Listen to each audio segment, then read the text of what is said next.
Nandritra ny fanamariana ny farany taona ary ny nitsenanany taona vaovao 2024 ihany koa ny karakara lalao lehibe zareo teo anivon'ny tranombarotra Kortsa Tombola izay azon-drehetra nandraisana anjara no lalao ny karakarain'izy ireo tamin'ny andro nomaly moa no nanatanterahana ny fisariana ny anaran'ireo tsara vitana atao anatin'ity lalao ity. Moto scooter marka Kimcon natolotra ny tranombarotra Korsa ho an'ny ramatoa Vololoniaina. Tsara vitana nahazo loka faharoa amin'ny lalao mega tombola Kortsa. Mpanjifa mahafapo-an'ny Kortsa ny tenany ary fividianana fanaka atao amin'ity tranombarotra ity nahazo ny loka. Manohy mihitsy, anohy foana. Izao ary dia efa mieritreritra ny vidy indray izy tena zavatra tsy ampoizina ny tena marina dia mba manova ihany dia mividana ihany fa tsy ampoizina mihitsy ilay izy dia misaotra ny Kortsa. Mirary fety sambatra dia mirary mitratry ny taona vaovao daholo dia faly izay. Tsy mijanona fa mitony lalao mega tombola Kortsa.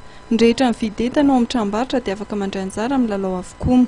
Vita moa izay ny fanomezantsika ny loka faharoa fa dia miandry ny tsara vitana azo ny loka voalohany indray tsika ataontsika ny fisariana amin'ny 17 janvier 2015 ho avy izao. Fa dia ankoatran'izay zany dia mirary soa ary mirary fety sambatra ho antsika rehetra dia amin'ny janvier indray dia ankoatran'izay amin'ny janvier tsika mbola misy arrivage maro dia maro fa dia manasa antsika anantona ny tranombarotra Kortsa hatrany.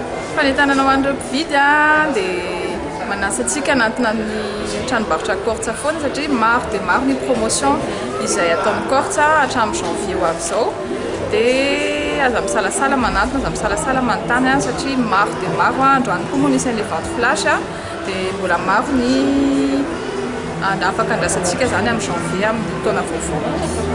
Ny 17 janoary 2024 ny fotoana manaraka omen'ny Kortsa natanterahana fisariana loka voalohany amin'ny lalao mega tombola Kortsa. Loka voalohany izay azona fitsangatsanganana ho an'olon-droa any Losbe. Dia izay ihany koa tompoko lasy tompoko vavy no manakatona indray ny fampahalalam-baovao tamin'ity voalohan'ny volana janoary 2024 ity isorana amin'ny tafitafy sahady ianao tsy nisaraka taminay tamin'ity andro voalohany ao anatin'ny taona 2024 ity ary dia mbola hifampime fotoana eto isika amin'ny andro manaraka veloma tompoko.